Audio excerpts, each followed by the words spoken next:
Order! Order! You are an incorrigible delinquent at times. Behave yourself, man!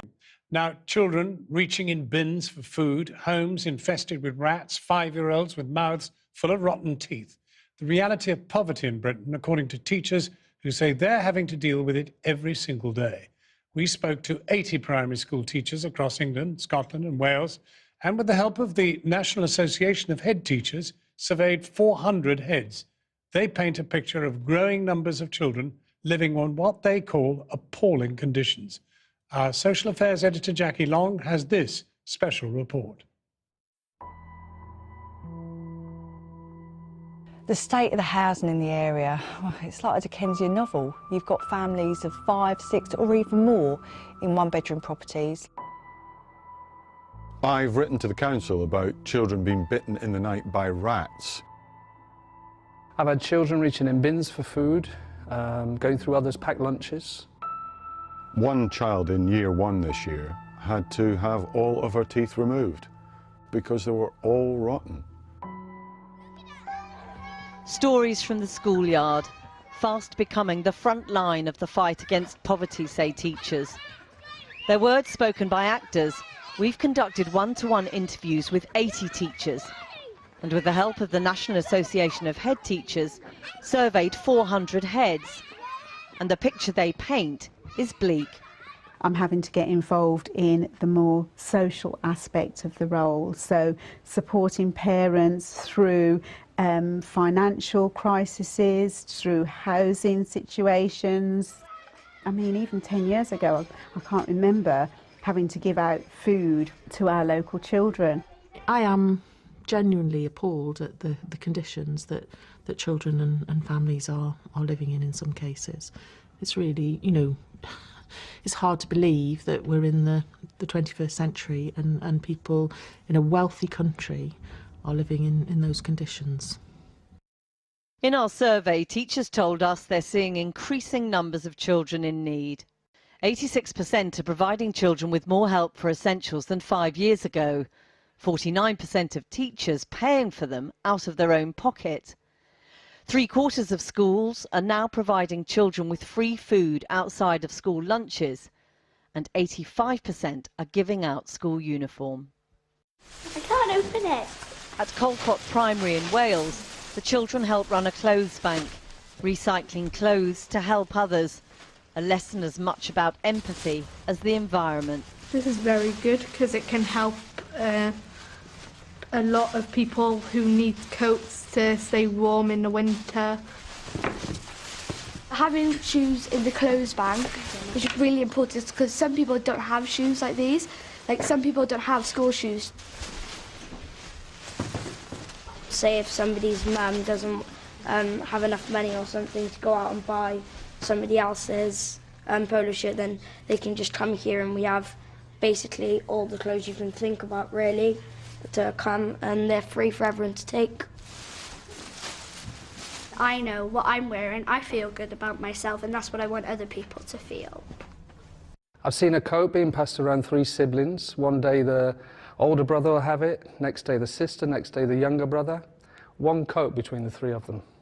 I had a child a few years ago whose shoes were too small, and I told the parents, and they cut the front of the shoes off. I see boys not walking correctly because their trousers are too tight. It's the same with their jumpers. I see them like stretching down the sleeves because they're conscious of how it looks, but it doesn't make any difference. They're just too small. The teachers say the emotional pressure is almost as great a worry as the physical deprivation. You see children sometimes and they just look so sad. We never used to see that as much as we do now, and I'm thinking, why are these children looking so sad at 10 years old? And that's because for some of them it feels like they've got the world on their shoulders. Teachers say one of the first signs there are money problems at home is children turning up to school dirty. 23% of schools now have clothes washing facilities, and almost a third are providing personal hygiene items. Lizzie Hall runs the Hygiene Bank, a charity providing toiletries for people who can't afford them. She says there's a growing demand from primary schools for the most basic of items. shampoo, body wash, soap, and then we put in things for the parents themselves. So we'll add in deodorants, shaving products, sanitary products for the mum. Basically anything that we can do to alleviate not only the hygiene poverty around the pupil, but their family as well. Shower gel. Is it? No, it's body wash. Yeah, it's body wash. Moisturiser, honey and almond milk. Every fortnight, Ashford Oaks Primary School in Kent receives the delivery. Pupils help sort out the essentials for families in need. You need to be able to think, it doesn't matter if I'm not clean, people are going to like me because, not because I'm stinky, not because my teeth aren't necessarily clean, but because the way you are. Yeah, because the way you are. If you don't wash, people might notice that and maybe walk away or not talk to you. They'll just leave you out of the group because you smell different to them and they all smell better than you. One problem caused particular concern among teachers. Almost every one of the 80 teachers we interviewed expressed shock at the state of children's teeth, with families unable to afford toothbrushes and toothpaste. 19% of schools told us they're now providing teeth cleaning facilities. When I looked in her mouth, she had these brown and black spikes. They weren't even tooth shaped anymore. We have 2-year-olds coming to the nursery school with missing teeth because they're rotten. I've got a girl in my class and she's 7 and nearly all of her teeth are black. In Cardiff at Moorland Primary School, teachers run a daily toothbrushing club for all the pupils, so no one is singled out. Thank you. Yeah. Open wide.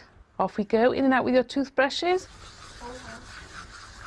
Well done. Lovely toothbrushing, well done. Okay, teeth together. Let's see those smiles. That's it. I want to see sparkles and shines and moonbeams. It's one of those things that people hear about and say, oh, well, that's ridiculous. Children shouldn't be coming to school to learn to brush their teeth. That's something parents should be doing. But I think, it's quite alarming to find out the number of children who don't actually have their own toothbrush at home. Open wide, and we're on this side at the top. Off you go. When you brush your teeth, you get clean. And because if you don't brush your teeth, you would get cavities. And all of your teeth will fall out. All of them. Teachers told us declining incomes for many of the families in their schools and cuts to services have proved a disastrous combination, leaving them to pick up the pieces. 81% of heads say they're stepping in where social services used to be. Half say they're now running longer days to offer extra support in schools. But 85% say that level of support is unsustainable. The school's a real lifeline, and without school, their experiences are so limited. This cycle of poverty is just going to continue if we don't, sort of get children and young people in a place where they can, live their lives in a happy and fulfilling way. Then, education is almost secondary to that. Giving children the tools to navigate through life has always been the role of schools. But teachers say when those tools include the most basic of things, from toothbrushes to free food and clothes, then something is wrong. The question for class today then, how to fix it. Jackie Long. Now, we did ask the government to respond to our findings, but they declined our request to come onto this programme. Instead, they told us tackling disadvantage will always be a priority for this government.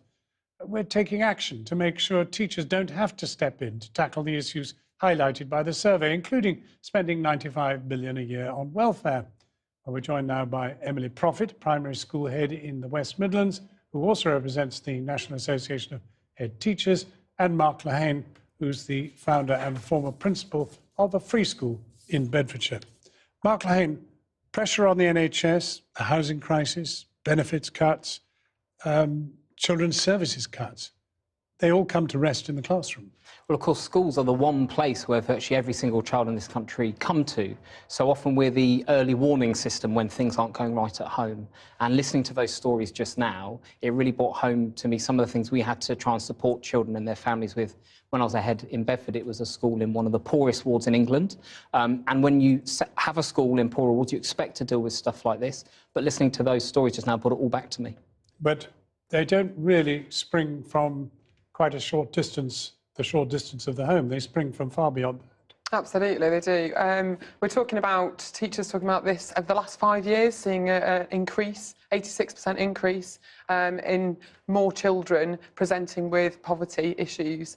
To me, it's a coincidence that over the last 5 years, we've also seen an 8% decline in funding for schools, as well as the reduction in social care services and services for schools. So that pressure is now being put on schools to support those families, to support those children on top of everything else that they're doing. And naturally, because schools care, and that's our nature of what we do, we don't say no. We do everything we can to support those children, and from our own pockets. Is it the job of a school to do what we've reported in that film?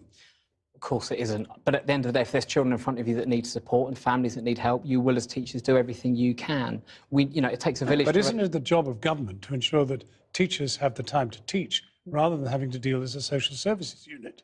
Absolutely, but it's not just government, it's about society more broadly, isn't it? We all have a responsibility to our neighbours, to one another, through local community groups, faith groups, as well as through the state and the welfare system to support people. But that's always been the case. Surely the big thing here is that there's been a 52% cut in central government funding of local authorities. There's been cuts, particularly in child services. Yeah. Surely this is being delivered straight into the teacher's lap. And that's what's going to be really difficult if the taps are turned on or the amount of funding, additional funding is found for the public purse. We've got some really difficult decisions to make about where that extra money goes. Schools will say that their funding's been cut per pupil, and it has in recent times. But we've also got a question, should we be putting more money back into children's services, children's mental health services and so on? It's going to be really difficult when that money comes through to decide where it goes. Well, the answer to that one is obvious, isn't it? I mean, we're talking about a situation in which it is now, well, it's back 2008, that's 11 years ago when the banking crisis occurred. There has been austerity ever since. Absolutely. And this has been visited essentially on schools to deal with. Yeah, and it's getting worse. We're seeing there's more and more parents not being able to access the pupil premium monies as well because of changes in how they apply for that and the boundaries that they have to hit before they get that. So we're not What do you receiving... say to Mark, who says, no, really, this is really up to families and the rest of it to sort of That's cope to everybody. I'm not saying it's not... Well, all right, everybody, but in the end, isn't everybody the government? Absolutely. It comes from top down, doesn't it? And if the money isn't there to provide the basic needs for children, for families, then where does it come from?